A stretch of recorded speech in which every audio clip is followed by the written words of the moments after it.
in my clinical practice, I have a fair share of adults who basically are so stressed out when they have to be with family members that they have isolated themselves against family members. In many ways, it's not a known estrangement, but at the same time, they don't want to be around their family members, and so they have, in a real sense, estranged from them. They'll get together once in a while, maybe send text or emails, but they don't like it. Many times they feel abnormal about this. They say their family has all kinds of problems, their family's not like them, they don't fit in. But for the most part, this is a normal phenomenon. I mean, I grew up, I'm in a large family.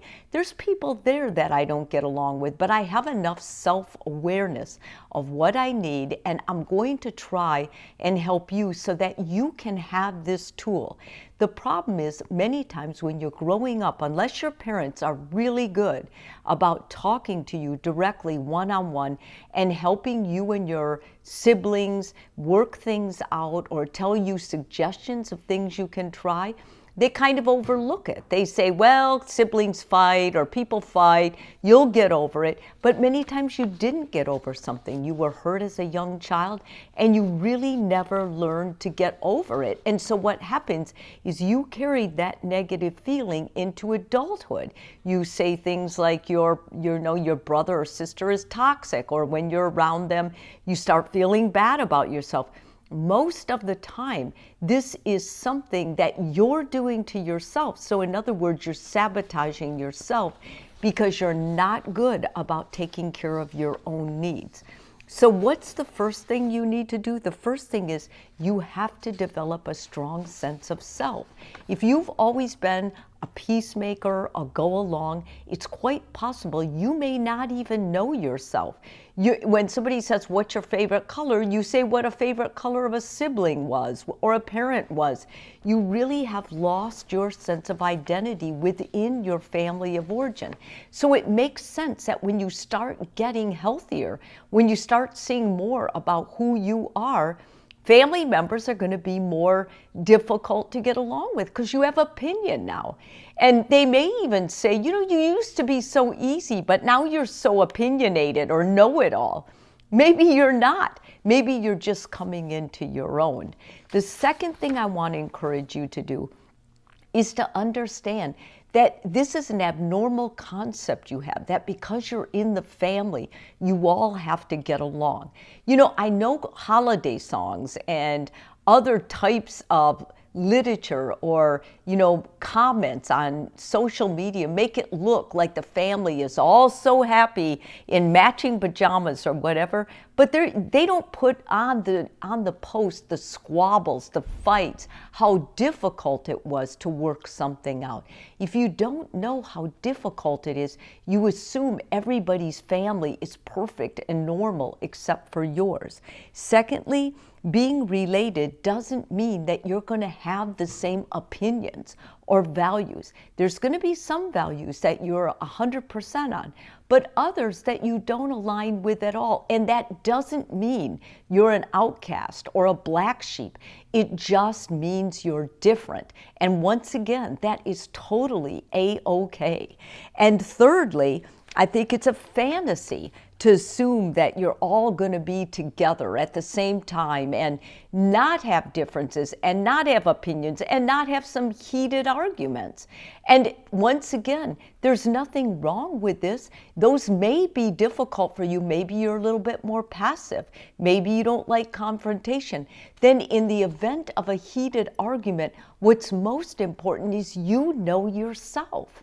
You know, okay, this is triggering some stuff that I've left over from my childhood, and I don't like it. At that point, what you want to do is you want to have the awareness and the know-it-all and the strength to remove yourself from the conversation.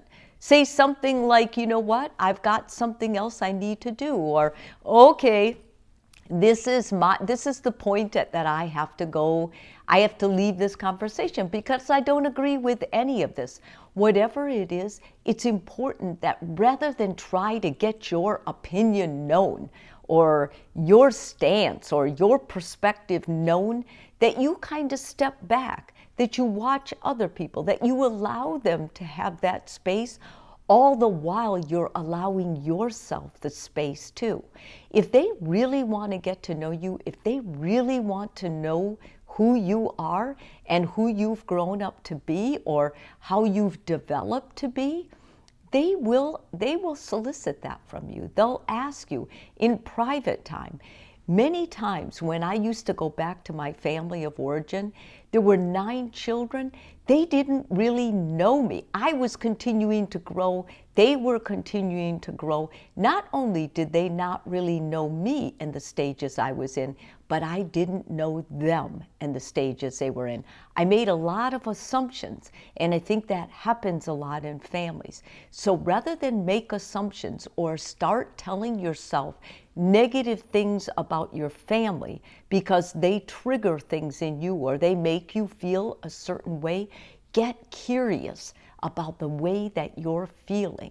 Get curious about what's causing that. What are you really telling yourself? Or what are you really believing about yourself that continues that conflict for you? Because once you are aware of that, you can deal with it. You can go back to them, to especially the ones that push certain triggers that offend you, and you can tell them one-on-one at another time. You know, when you say this, it makes me realize I'm triggered because of this.